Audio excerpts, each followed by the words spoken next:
You will scream when there's a rock. That's the most Caribbean sailing or whatever, like lagoon-like. So nice. I wanted to get the drone up, but I'm too hungry and nervous to fly it off the boat and land it again. And it's a bit stressful already. Yeah, here's some rock. Love this part. I think we are now, if we don't hit rock in the next 5 seconds, we're clear. Yeah. And then we go straight over there, if you can see it. That's today's goal. The wind doesn't look very promising, but it will come, it will come. It always comes, right? Right, Kai? Right, Kai?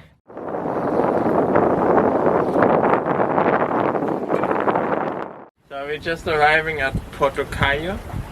We nearly sailed the entire way, but we had to turn on the engine just down there for 1 mile. And then, because the wind died, I wish we had gone, we would have arrived now. And now we just ended up tucking the last 3 miles into this bay, and the wind comes directly out of the bay, so it's fun. But it looks very beautiful, the mountains, and just 1-2 miles here is one of the last boisterous caves of the Peloponnese, which we hopefully will pass tomorrow, and then we sort of more than 2/3 done with it. Oh. Yeah, that looks much better. Okay. What? Just keep your beanie on, like you have an ear infection. The turbine is back. What was it? So we... Babe, can you take your leg down? You told me to tell you to sit nice. So we just left Porto Cayo quite early for our taste. 8:30 we had the sails up. Oh wow, that is early. And yeah, we have a nice northeast breeze. It's supposed to turn to more east.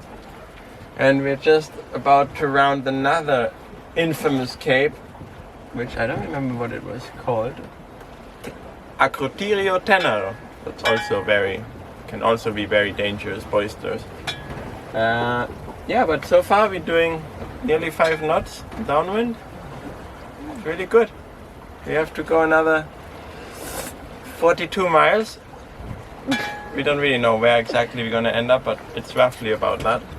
So we have to make it to the other side. Yeah, obviously. Yeah. So it will be 40 plus. Yeah, there are a few options. No matter what we do. If we keep really fast, then we might go further. Then I don't think we will. The wind will drop. Yeah, the wind should drop, but maybe we put the spinnaker up now once we pass the cape, just to make sure that there's no boisterous winds that will tear us apart.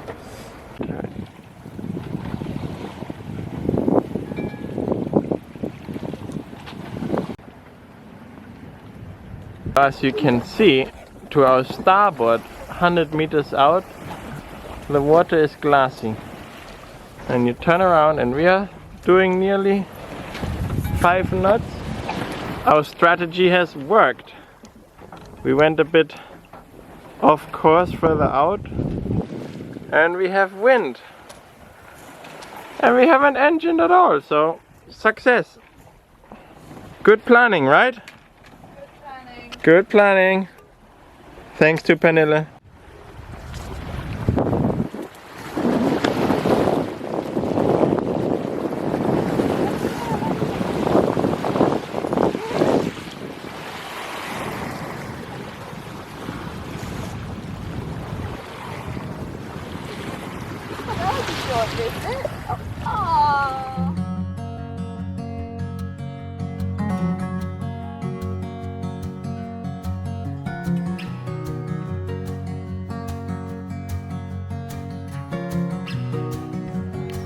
So we made it to the lighthouse.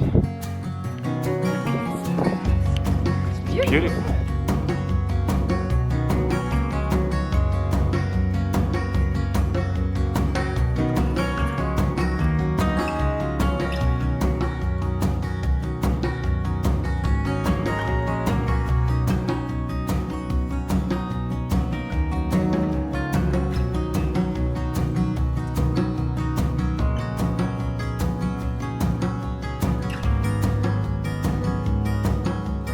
Probably not supposed to be here, but it's amazing. It's such a shame it's falling apart. The details, the quality, the view, carved marble. Also,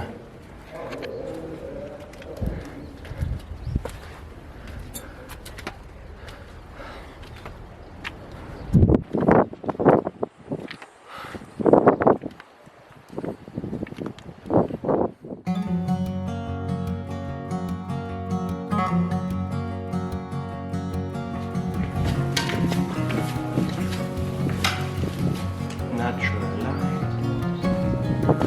marble stairs.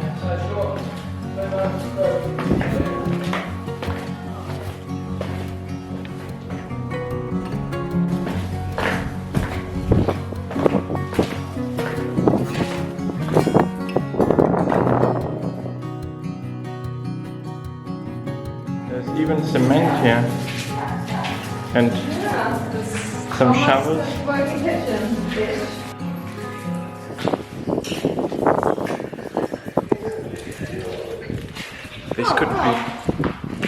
This could be turned like into a super nice Airbnb or little hotel. Yeah. With yoga on the roof. Needs a bit of plaster, but otherwise, like it's solid. It's so well built. The battery station. This installation looks really like our installation on the boat. And then just a cable going out to the rotten solar panels, but apparently they must be like 40 years old, they still work. Yeah, they still work. Siemens.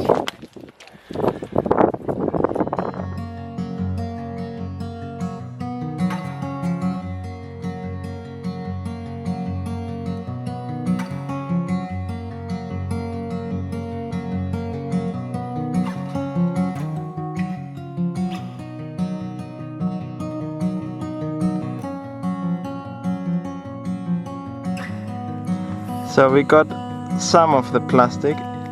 There is lots and lots. There's like this big pipe and there's more in the water, another huge pipe. Somebody should come and clean it up for real. Yeah. No, but yeah, a little bit makes a difference. It looks cleaner than before, but there's unfortunately a lot in the bushes. Did you film in there? No, I don't. Set up in there? Yeah, it is a very depressing. Like, okay, we did a little dent on the beach, but just taking the immediate out. But I mean, we would need a garbage truck for that. There's still all the materials from the fish farm, all heavy plastic. Unfortunately, we can't take all of that. But it's such a shame, such a nice beach, such a nice island with such a nice lighthouse. Anyway. Say why there's so much plastic here, did we say? No, I think, yeah, the reason I think that there was some fish farms, especially on the other side down there, you will see from the drone footage. There's a whole, the whole cages and everything, pipes, feeding mechanism, it's all just left behind, right? Yeah. This makes me so angry. Yeah. Really? Where are the regulations? Come on. I know there's a lot, you know, excuses, but I feel like if you have a business and it's a fish farm, yeah, whatever, you shut down business, maybe you go bankrupt, I don't really care. There should be an Clean it insurance. up after yourself. Yeah, there should be an insurance for that. I mean, we pay a lot. Maybe there is, maybe nobody's forced it. I don't know what the story is. I just know I find that disgusting. We might try to write to some organization that does more professional cleanup. They probably already know about it. It's been a while. But it's not the only place. I've heard of many other places where this happens. Even when they're still there, they're still... For sure it's not legal, but somehow they're getting away with it. I don't know. Yeah, like the fishermen. They get their eyes in plastic bags, they get their feet, food for the fish in plastic bags, and then they just throw it away. Yes. Or it flies away, for that matter. I definitely think that the fishing industry and plastic management is something that is not quite, I don't know how to say, aligned. And managed. Yeah, it's definitely. Anyway, we're gonna sub that back to the boat. Before Kai. And we get a heat stroke. Bye. Yeah, and one last thing, and who do we have to thank for? Our new patron. Yes. Yes. We're getting really busy now. Yeah, we have to do more cleanups. For 3 people. Yeah, it's nice. It's good. I mean, technically also my dad, but I think he signed up as a patron by mistake. So yeah, thank you guys for believing in us and believing in the future of a plastic-free ocean. We really appreciate every contribution. Yes, we really, really do. Oh, I still have my angry posture. We really appreciate it. Thank you. Bye. Bye.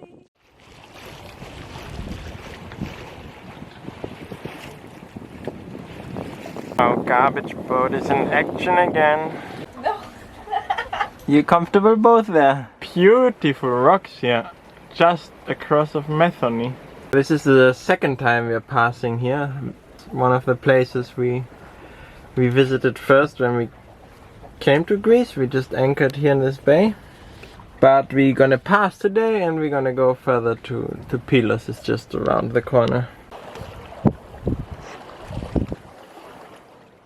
We're just arriving in Pylos, in the Bay of Navarino. It's a little bay and it has 2 little options for us to dock. This one is like the abandoned marina. They built this huge harbor marina where it's abandoned, apparently filled with squatters. We will see how the squatters have taken over. Apparently it's like in many Greek harbors that are free. There's an accumulation of many old boats and shit. So we will see what we're gonna find. We can already see like this boat, the Genoa has like ripped apart, has half pulled down. It's like, maybe we can show you a couple of boats around here.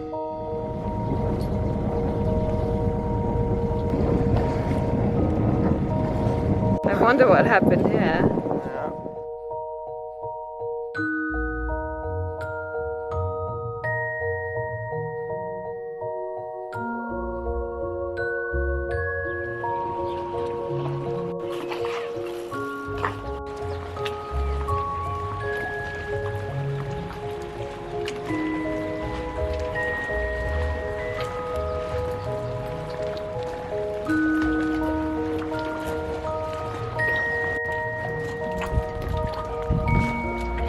Still floating.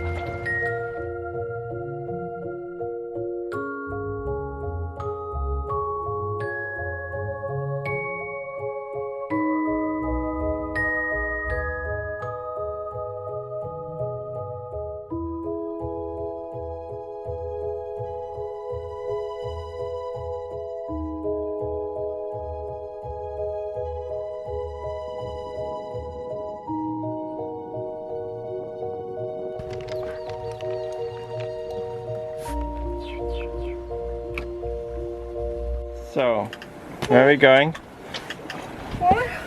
Where are we going? A little island called Proti. Proti.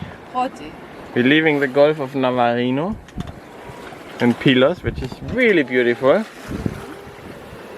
And yeah, we had a lovely walk yesterday up to the castle and to this beautiful horseshoe bay.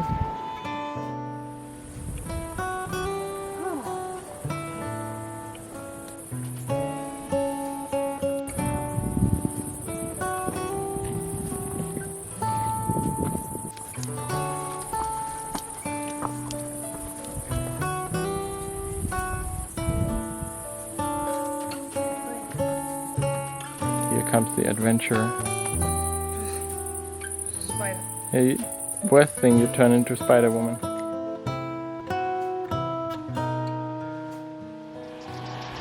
Hi!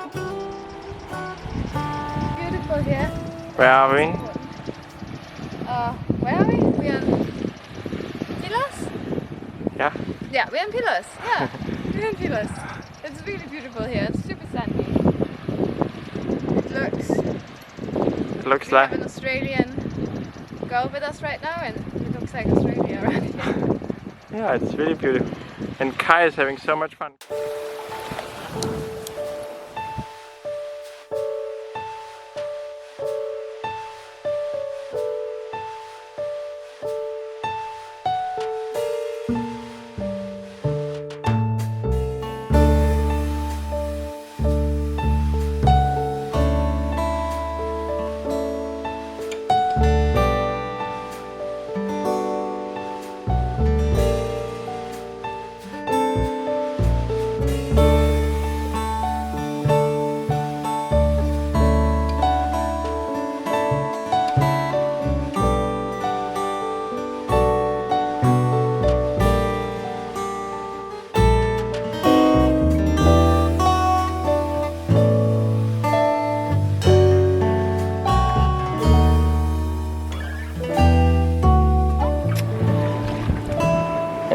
Yeah, now we're sailing along with 3 knots. To Proti, which is just down there, you can see it. And there's a fearless sailor coming through the shallows or the narrow gap.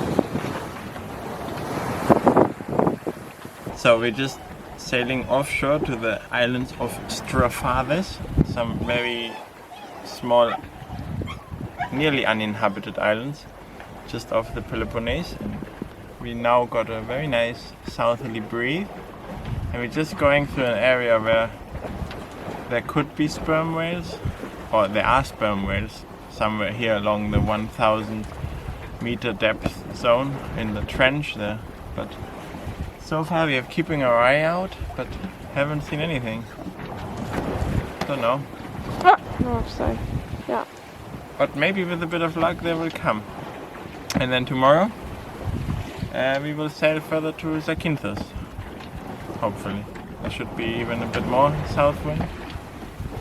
And we make it there, hopefully. But yeah, it has become very hot lately.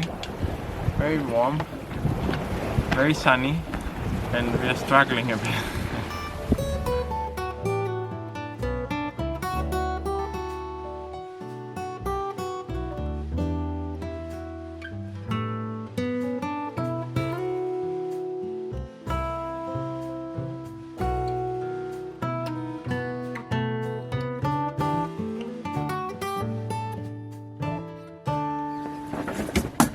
So we left the islands of Strofades. There was supposed to be wind, but the only wind is like 2 knots or 3 knots of side wind on the beam, and we're barely moving with 1.5 knot. It's terrible. And now we're gonna catch some plastic or a big styrofoam box. Mission impossible.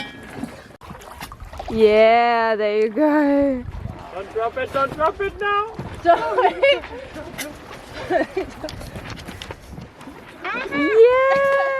Yeah, a little update. We have been a bit quiet. We had a lovely crew member on board for nearly a week. We went to the Strofades Islands. Then we came over to Zakynthos.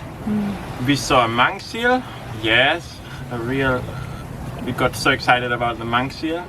They're super rare. Yeah.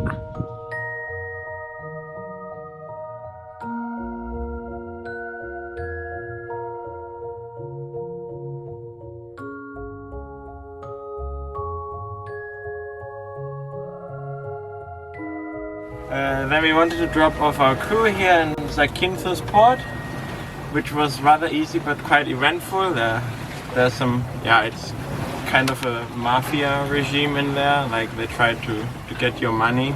It's the Union of Line Handlers. Yes, so even though we refused to give them our... Wait. It's a stupid cruise ship, it's taking all our wind, it's like a fucking mountain. Look at it.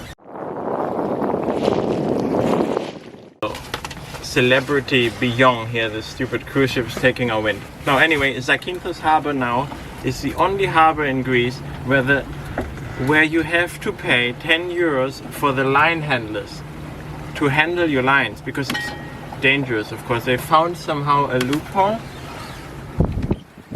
and it's totally legal. We called the Coast Guard and we're like, what the hell, like the harbor costs €6.70 for us and then we have to pay 10 euros.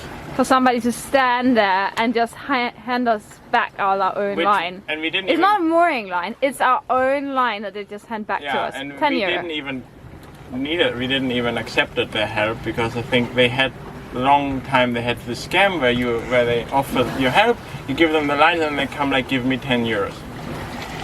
Up until 2 months ago. And now they actually managed to legalize it, and everyone is like, we went to the port office and we're like, is this really true? How can this be? And she was like, yeah, I'm really sorry. It's a big sort of scandal, but they found a loophole. Anyway, that's maybe the most interesting thing happened in our lives. But we got really scared because then she said it is legal, and if you refuse to pay, it can be a fee of 950 euro. Yeah, and they said like, you don't want to pay, I called the Coast Guard. I was like, please go ahead and call the Coast Guard. And they did actually, because when I called the Coast Guard, they were like, yeah, they called us and we have to come down for you guys unless you pay. And like, anyway. Also, because everybody who comes in refuse. They're all like, are you kidding me? No. And then the Coast Guard has to spend their time, instead of doing more important things, coming down and be like, yeah, you have to pay 10 euro because they found a loophole in the law. So yeah. And it's, I mean, I would perfectly happy to pay for that harbor like 16 euros, but pay it to the harbor office, and then yeah, they decide where those money go, not for something that is not needed. And if they're two different groups, yeah, they're competing as well, so it's just commercialization. Not anymore, I think. Alright, but anyway, if you really it's not the money. 16, sorry, can we just say it's not the money. 16, 17 euro for a marina, a harbor, even without facilities, it's quite cheap. So, but it's a principle. Okay, we turned that into a whole video. Anyway, yeah, if you need a line handler, it should be optional, and then you pay for it, but not if you don't want it. So now, after all of this drama, Kai is tired. Yeah. And we're trying now to get further up to Kefalonia or some little islands to go on anchor and don't bother with more harbor and cruise ships, tourists and people who wanna profit on every euro. Yeah. We don't need that. No. Yeah, and it's gotten really warm and hot. The weather is super weird. The forecasts are constantly wrong. The wind is never... It's turning like 360 in the space of a day. It's pretty hard to find like an anchorage that works for more than 12 hours. So we often wake up with a bit of swell. But who are we kidding? Life is still pretty good. Yeah. Thanks for sailing along with us. Right, Kai? Yeah. And Kai, you're really not helping. That's the autopilot there. And you're just scramping onto it. You're not helping. You're pushing on the autopilot, Kai. Can't operate it. Now I have to steer, and then that's not good. Poor Kai just wants to nap.